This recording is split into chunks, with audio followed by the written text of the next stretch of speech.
আজি আমি অহংকাৰ কবিতাটোৰ জৰিয়তে কবি ৰঘুনাথ চৌধুৰীয়ে কিনো ক'ব বিচাৰিছে আমি সেইখিনি অলপ বুজি লওঁ। অহংকাৰ কবি ৰঘুনাথ চৌধুৰী। চকুৰে নমনা ক্ষুদ্ৰ ধূলিকণা বতাহত উৰি উৰি ফুলৰ পাহিত ওখ বিৰিখত পৰে দশ দিশ জুৰি। কি কৈছে? ধূলিকণা অতি সূক্ষ্ম, অতি সৰু, আৰু ধূলিকণা আমি চকুৰে মনিব নোৱাৰোঁ, হয়নে? চকুৰে নমনা ক্ষুদ্ৰ ধূলিকণা কি হয়? বতাহত উৰি উৰি। ধূলিকণাবোৰ কি হয়? বতাহত উৰি উৰি ফুলৰ পাহিত আৰু ওখ বিৰিখত। ফুলৰ পাহিটো জানাই, ফুল আমাৰ যিবোৰ ফুল আছে, হয়নে? সেই ফুলৰ যিবিলাক পেটেলছ হয়, পাহি হয়, সেইবিলাকত আমাৰ ধূলিকণাবোৰ পৰে। আৰু ওখ বিৰিখত, বিৰিখ মানে গছ, গছৰ ওখ ওখ গছবিলাকো ধূলিৰে ভৰি পৰে। ফুলৰ পাহিত ওখ বিৰিখত পৰে দশ দিশ জুৰি। কি হয়? চাৰিওফালে ধূলিৰে ভৰি পৰে। খৰালি দিনত যেনিয়েই চোৱা তেনিয়েই ধূলিৰে ভৰা, গছ লতা তৃণ ঘৰ বাৰী আদি ধূলিৰে উপচি পৰা। খৰালি দিনত, খৰালি দিন কেতিয়া কয়? যেতিয়া আমাৰ ড্ৰাই ছিজন আহে, হয়নে? সেইটো আমাৰ খৰালি দিন। তেতিয়া আমাৰ কি হয়? খেতি পথাৰ শুকাই যায়, আমাৰ খাল বিল নদীবোৰ শুকাই যায়, কি হয়? চব ড্ৰাই হৈ যায় আৰু বৰষুণ নোহোৱা হৈ যায়। বৰষুণ নোহোৱা হ'লে কি হয়? ধূলিৰ পৰিমাণ বেছি হয়, হয়নে? খৰালি দিনত আমাৰ ধূলিৰ পৰিমাণ বেছি হয়, আৰু তেতিয়া কি হয়? বৰষুণ নোহোৱাৰ ফলত, ড্ৰাই ছিজনৰ ফলত চাৰিওফালে কি হয়? ধূলিৰে ভৰি পৰে। চাৰিওফালে ধূলিৰে ভৰি পৰে, আৰু গছ লতা তৃণ ঘৰ বাৰী সকলোবোৰ ধূলিৰে উপচি পৰে, হয়নে? ইয়াতে আমাক ৰঘুনাথ চৌধুৰীয়ে এই লাইনকেইটাৰ জৰিয়তে, এই কবিতা কেইশাৰীৰ জৰিয়তে আমাক ইয়াকেই ক'ব বিচাৰিছে। সৰু বৰ কাকো নামানে সমূলি, নকৰে একোকে ভয়, ৰজা মহাৰজা সাধু মহন্তৰ শিৰৰ ভূষণ হয়। এতিয়া কবিতাটোৰ জৰিয়তে আমাক কৈছে, সৰু বৰ কাকো নামানে সমূলি, নকৰে একোকে ভয়। যে ধূলিকণাই, আমি ধূলিকণাৰ বিষয়ে পঢ়ি আছোঁ ন অহংকাৰ কবিতাটোত। ধূলিকণাৰ বিষয়ে আমাক কবিয়ে কৈ আছে। কি কৈছে? ধূলিকণাই সৰু বৰ কাকো নামানে। যে ধূলিকণা এনেকুৱা নহয় যে সৰু বৰ মানে ধৰা উচ্চ নিচ, ধনী দুখীয়া, হয়নে? সেনেকৈ ভগাই আমাৰ ওচৰত ধূলিকণা নাহে। ধূলিকণা চাৰিওফালে সমানে বিয়পি আছে। যে এইফালে সি ধনী, মই তাৰ গাত পৰিম, সি দুখীয়া, মই তাৰ গাত নপৰোঁ। ধূলিকণাই সেনেকুৱা নকৰে। ধূলিকণাই সকলোৰে ওপৰত সমানে পৰিব, আৰু ধূলিকণা চাৰিওফালে সমানে বিয়পি আছে। সেয়ে কৈছে, সৰু বৰ কাকো নামানে সমূলি, নকৰে একোকে ভয়, ৰজা মহাৰজা সাধু মহন্তৰ শিৰৰ ভূষণ হয়।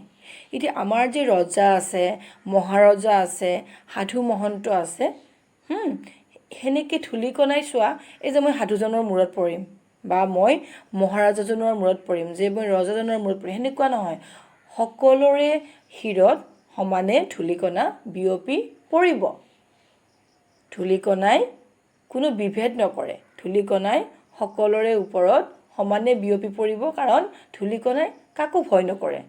ধূলিকণাই চাৰিওফালে সমানে বিয়পি পৰে।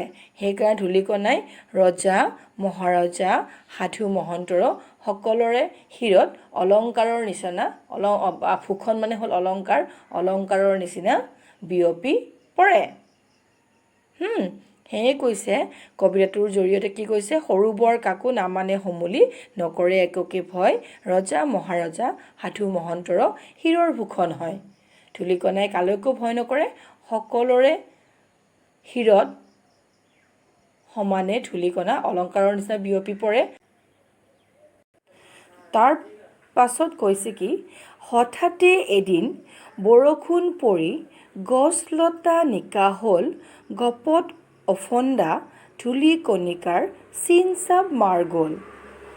কি কৈছে হঠাতে এদিন বৰষুণ পৰি গছলতা নিকা হ'ল গপত অফন্দা ধূলি কণিকাৰ চিনচাব মাৰ গ'ল ইয়াতে আমাক কি কৈছে যেতিয়া হঠাতে এদিন বৰষুণ আহিলে কি হয় বৰষুণে আমাৰ গছলতাৰ ধূলি কণাবোৰ ধুই নিয়ে চাফা কৰে হয়নে হঠাতে যেতিয়া এদিন বৰষুণ আহিলে কি হ'ল আমাৰ গছলতাবোৰত বৰষুণ পৰি কি হ'ল গছলতাবোৰ আমাৰ পৰিষ্কাৰ হৈ পৰিলে ক্লিন হৈ পৰিলে হয়নে আৰু যি একদম গপত অফন্দি আছিলে অহংকাৰতে একদম ধূলিকণাবোৰে কি অহংকাৰ কৰি আছিলে ন মই চাৰিওফালে ধূলিকণাৰে ভৰি পৰিছিলে খৰাং বতৰত যিহেতু বৰষুণ নাছিলে ধূলিকণাৰে ভৰি পৰিছিলে সেইকাৰণে ধূলিকণাবোৰে অহংকাৰতে উফন্দি আছিলে ময়েই ৰজা চাৰিওফালে ধূলিৰে ভৰি পৰিছিলে আৰু যেতিয়া বৰষুণ আহিলে তেতিয়া কি হ'ল ধূলিকণাবোৰ আঁতৰি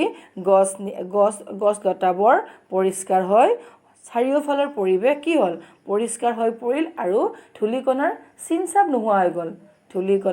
চিনচাব নোহোৱা হৈ গ'ল হয়নে নহয় সেয়ে কৈছে ইয়াতে আমাক কবিতাটোৰ জৰিয়তে আমাক কবিয়ে ক'ব বিচাৰিছে যে অহংকাৰ কৰাটো একদম বেয়া কথা আমি অহংকাৰ কৰিব নাপায় আৰু আমি যদিহে অহংকাৰ কৰোঁ তেতিয়াহ'লে আমাৰো ধূলিকণাৰ দশা হ'ব যেনেকৈ ধূলিকণাৰ কি হ'ল অহংকাৰ কৰি আছিলে আৰু এদিন তাৰ কি হ'ল সকলো অহংকাৰ কি হৈ গ'ল শেষ হৈ গ'ল তাৰ চিনচাবেই নোহোৱা হৈ গ'ল সেইকাৰণে আমিও অহংকাৰ কৰিব নাপায় কাৰণ আজি আমি যদি অহংকাৰ কৰোঁ সেই বস্তুটো আমাৰ ওচৰত আমি যিটো বস্তুলৈ অহংকাৰ কৰিছোঁ সেইটো বস্তু কালি আমাৰ ওচৰত নাথাকিবও পাৰে সেইকাৰণে আমি অহংকাৰ কৰিব নাপায় অহংকাৰে কয় ন অহংকাৰেই দৰ্প চূৰ্ণ অহংকাৰ কৰিব নাপায় অহংকাৰ কৰিলে আমাৰ পতন হয় আমি কেতিয়াও নিজকে ডাঙৰ ময়ে চব জানো ময়ে চব কৰিব পাৰোঁ